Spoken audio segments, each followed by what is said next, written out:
Good evening, everyone, and we are going to start talking about Fabricant 100 right away. My name is Merch Hunter Ricky. Please be sure to like, comment, and subscribe if you like this video, and let's get started.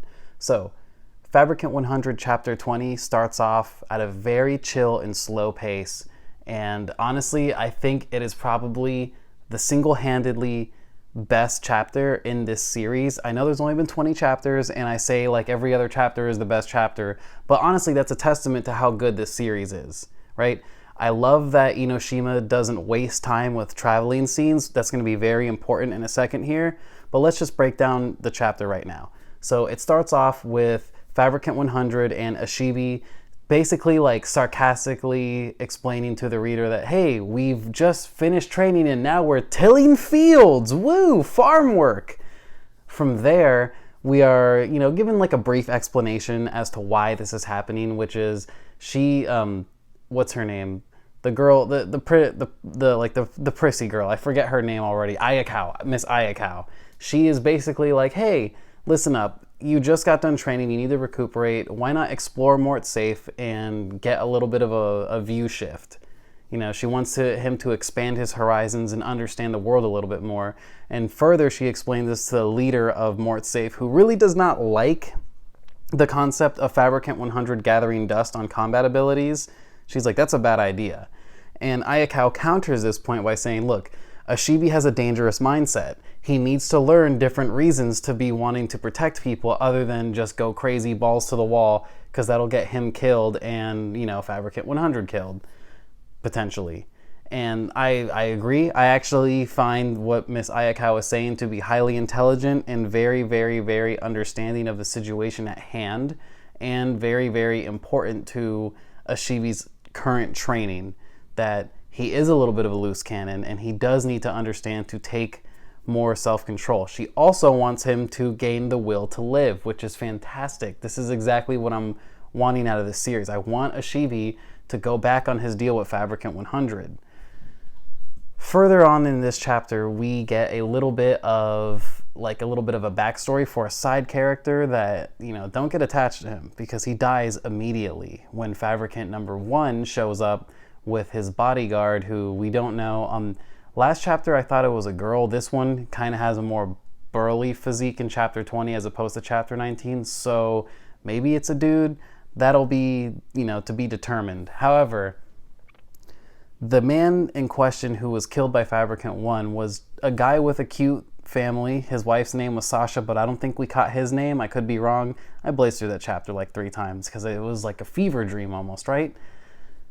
He's, a product of being saved by people from Mort Safe, of course. Actually, Luca had saved him, and he is just pretty much like scolding Ashibi when we first meet him, like, hey man, don't steal my crops, come back and work for them.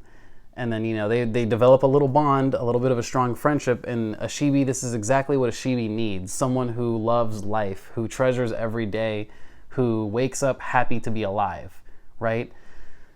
Unfortunately, as he and Ashibi are getting closer, Fabricant 1 comes in and cuts him in half. Or maybe it was his bodyguard. Regardless, though, the man is now dead, and Ashibi asks the Fabricant, like, why do you not feel anything when you kill people? And, he explains all these different reasons, like, there's like the protective instinct of wanting to, stop someone from dying and this and that.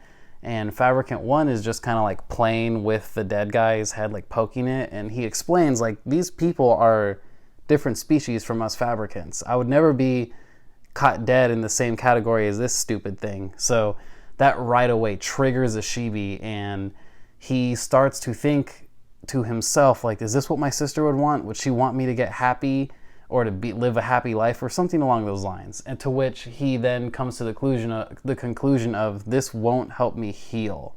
And as he's thinking that, he's telling Fabricant 1 that it's a good thing you just told me all that cold-hearted shit, because I'm going to feel nothing when I kill you. And it ends with a beautiful panel of Fabricant 100 behind Ashibi, both of them striking quite scary JoJo type poses. Like, it's very good.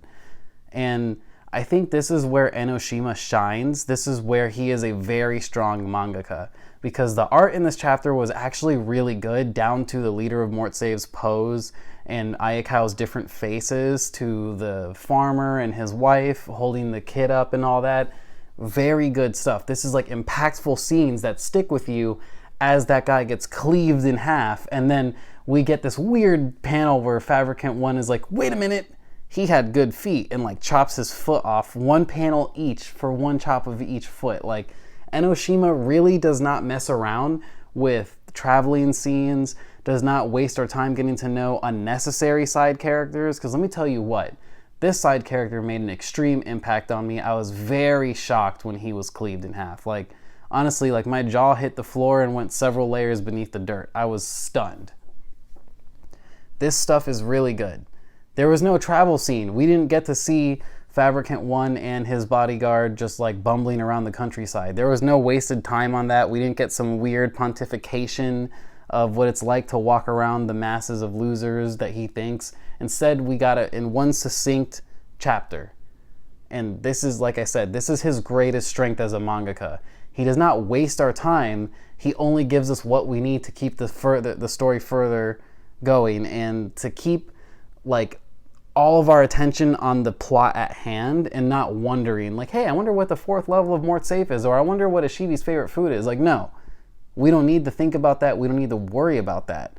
What we get is always the information necessary to perceive the story and to keep it going further, which it's phenomenal. Like, the fact that Fabricant 1 just walked onto the Mortsafe, I want to say that maybe the Mortsafe doesn't have bodyguards by design, on the off chance some Fabricants want to wander in stupidly. Because here's my thing is, maybe Luca's not there, right? But Ayakao is there, Min Min is there. I mean, just the 4 of them, and I know nothing about Fabricant 1 or the bodyguard, right? Just the 4 of them seem to me like they should be able to put up a decent fight, let alone with the leader. And then maybe Hugo's there too. And if Luca is there, it's probably going to be a done deal. But here is the thing. The bodyguard freaks me out. The face being covered for this long, and I know it's only 2 chapters, but it's 2 chapters too many. I need to see that face, because what if it's like a man-looking version of Fabricant 100?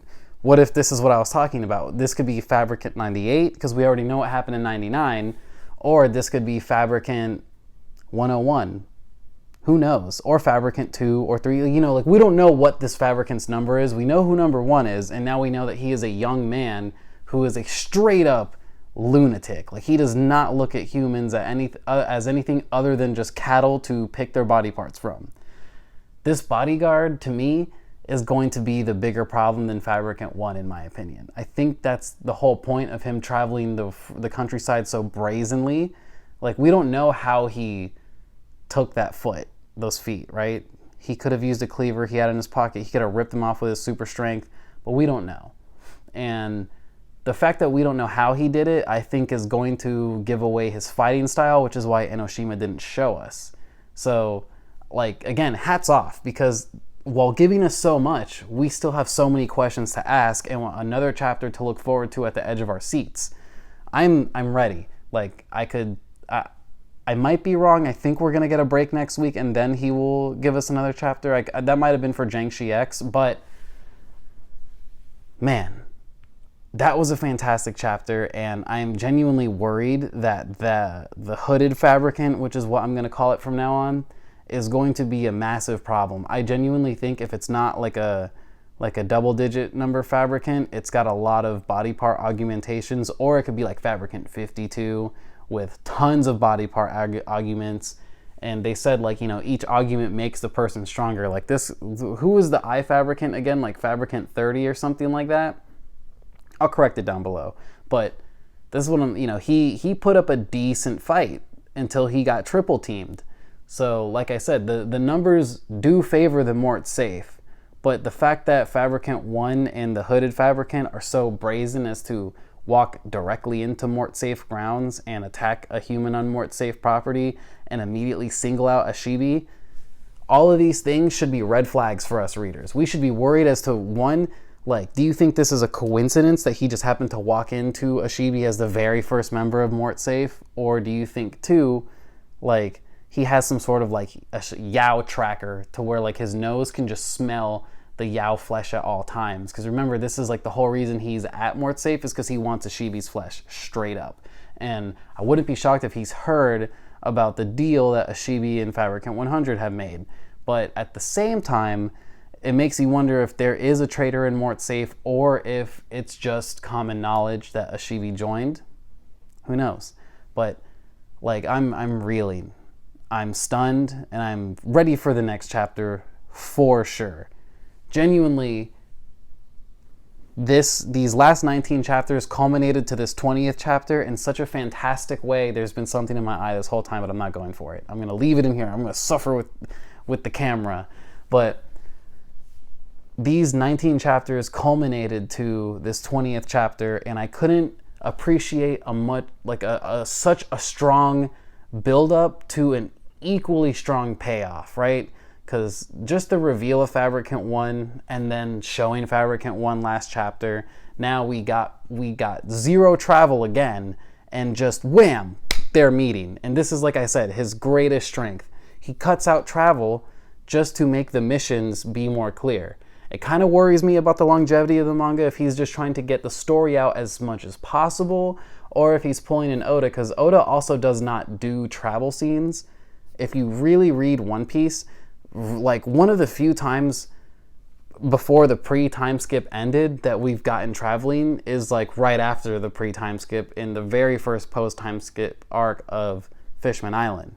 And after that, it was like boom, we're here, boom, we're here, boom, we're here, boom, we're here, with decent traveling scenes, but really not long ones, right?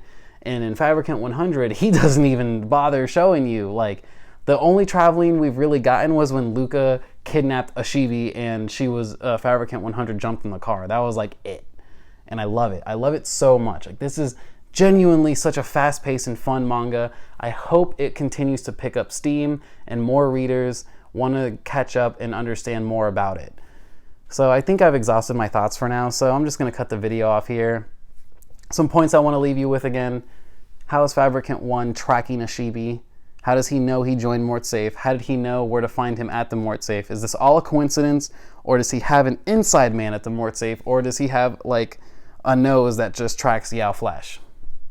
That's what I want to know. That's my main question, and I think all of our answers will be answered by the reveal of the hooded Fabricant. That is my guess. So, I'm Merch Hunter Ricky. I've had a fantastic time talking to you tonight about Fabricant 100. Like, comment, and subscribe if you like what I brought to the table tonight. And, as always, have a good one, everyone.